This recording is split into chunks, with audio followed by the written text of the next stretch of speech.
Hey, what's up everybody, Javis here, and if you guys clicked on this video, then obviously you're trying to be better as an offensive lineman. Now, maybe you're a freshman straight into high school, or you're a college vet and you're trying to learn some new drills to up your game just a little. Whatever it may be, I got some drills for you guys today, and I hope you guys enjoy it. Cue intro.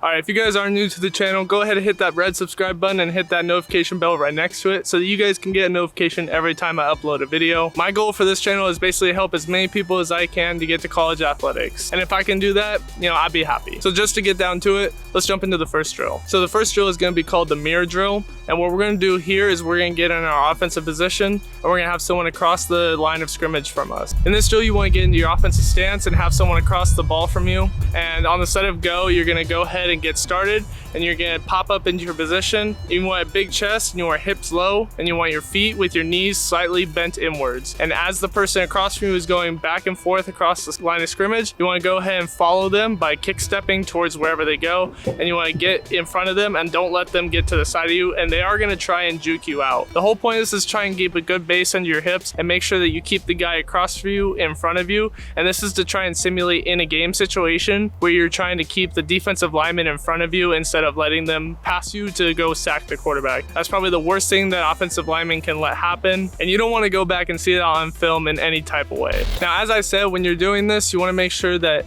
you're picking your foot up in the direction you want to go, but you don't want to drag that back foot. You want to pick it up with you and move it quickly, because we want to keep our feet up and on the ground, and you don't want to be caught with your foot in the middle of transition, because if you get caught in that situation, you're going to have less power and you're not going to be able to push that D lineman back into the place where you want to keep him, which is in front of you essentially. Now, one of the main things that you want to keep in mind throughout this drill and throughout all the drills that we're going to be doing today is your position and the way you want to hold yourself as you're doing these different drills. You want to make sure to keep a big chest, and you want your arms with your elbows tucked in and your thumbs pointed up. This is to make sure you're able to have as much power as possible when you go to punch the other guy, and to make sure that they're not able to take advantage of you overextending your arms and to catch you leaning, because if that happens, oftentimes you will fall on your face. So as you go throughout the drill, you want your knees slightly bent in as well. You want your hips low and under you, and you want a big chest with your elbows in and your thumbs up. If you can keep all of that in mind, you're gonna be in good position to go ahead and block all of those D tackles,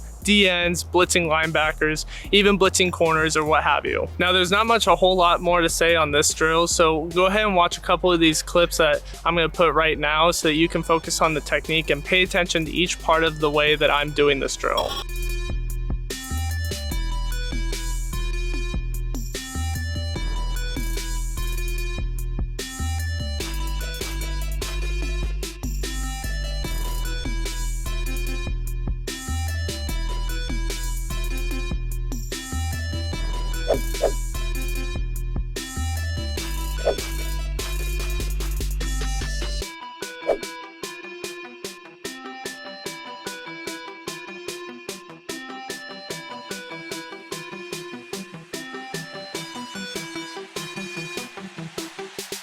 This next drill is designed to help you lose ground and make sure that you're in good position to pass protect when the time calls for it. For this drill, you are going to have someone on the opposite side of you, and as they come towards you into your strike zone, you want to strike them and continue to move backwards, and they're going to move to the left and right of you, and each time they're going to try and tempt you into hitting them when sometimes they may not actually be in your strike zone. The whole point of the drill is to make sure you're timing up your strikes correctly, because if you don't, you're going to be taken advantage of again by those defensive linemen that are just waiting for you to shoot your arms so that they can shoot theirs and make sure that their arms are staying off you when you want to keep your arms on their chest. Now, as soon as you're striking these DNs, you want to pop them and bring your hands back so they can't take advantage of those hands, as I said. Now, you're going to hear me say the phrase you're going to be taken advantage of, or you should take advantage of this situation, because as an offensive lineman, you do want to take advantage of any kind of opportunity you can to get over on the D end or D tackle or nose guard that you're blocking, while at the same time you're trying not to be taken advantage of by those same players that you're trying to block. Now in this drill specifically, you want to make sure that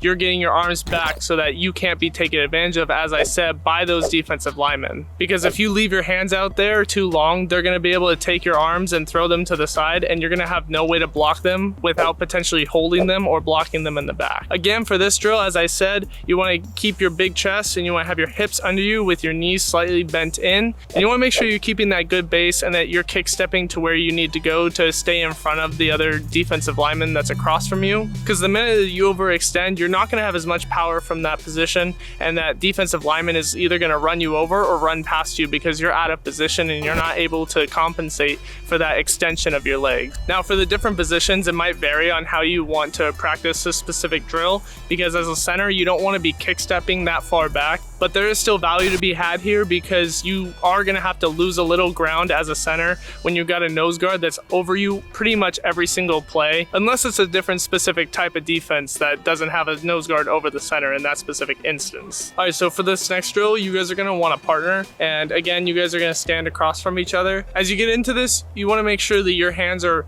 well placed on their chest and with your thumbs up, and you're already in a good position to drive block someone off the ball. And as you start the drill, you are going to drive them off the ball with your thumbs up into their chest in a good position with your hips down and chest up and your hips under you, and your feet are planted in the ground and they're driving forward. As you're driving them off the ball, you want to go probably 5 yards, and then as your partner switches with you and gets their hands into you, they are going to drive you off the ball, and you're going to offer a little bit of resistance to them. So it is good to have a buddy with you, probably another offensive lineman, maybe a tight end, or anyone else who wants to practice their blocking, and you want to make sure that you guys are both motivating each other to try and get better together. And you guys want to go ahead and do this back and forth with each other for a couple times, and then take a break and probably keep doing it and keep practicing these different drills. And a lot of being an offensive lineman is having that core group and that family structure in the offensive line, because the better you guys work as a team, the better your team overall is going to be, because it's really hard for a team with a really good O-line to be really bad that year. So you guys are really the backbone of the team. So if you guys can all train together and make each other better,